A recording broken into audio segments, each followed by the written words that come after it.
So we are at my painting spot again, and for this project it is required to spray paint some objects. I guess you could paint them with acrylic paint and a brush, but I just find it easier to use a spray paint, and I think the finish comes out smoother and it's quicker. So I like to use the Rust-Oleum flat white primer. You can use this as paint or as a primer before you apply another color. It just makes the object painting easier. Like if it's a dark object and you want to paint a lighter color, I recommend using a primer. But we just actually need white objects, so I'm just going to spray paint them and just leave this as a paint. I already painted this one right here. This was an old candle jar, and I melted the candle out of there, so it's empty. And I put one coat on here, but it kind of left like little streaks. I don't know if you could tell. Yeah, you could sort of tell right there.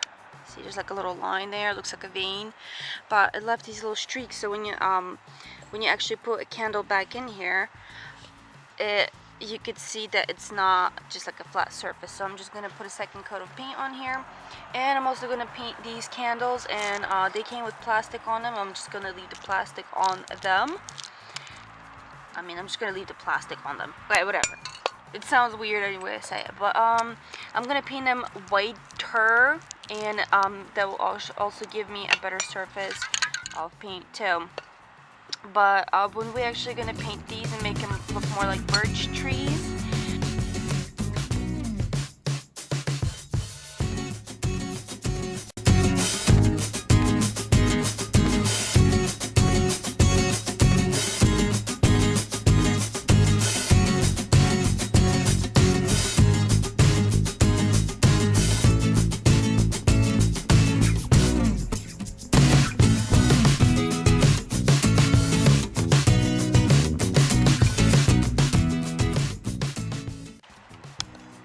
okay, so just keep doing this until you finish spraying them, and then it'll probably bring you out for a second coat like this one right here. After the jars and the candles dried out, the paint is dry completely. It actually gives it a little bit of a glossy matte look like the actual birch tree bark has. And this one I've already applied the sculpting medium, and it's still a little bit wet, but I can paint on top of it because it's just going to mix in with the paint and give it kind of like a birch tree effect with the lines. And I already painted one of the jars, so this is how it's going to come out to look like. It actually looks like a tree trunk.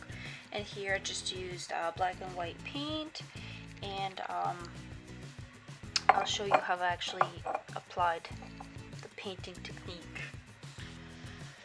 First, I'm going to take a little bit of this modeling paste. I actually made this one myself, but you can buy it in any store. And this one consists of gesso, matte Mod Podge, and cornstarch. And this is very easy to make, but you can also go out and buy this stuff. But this works just as well.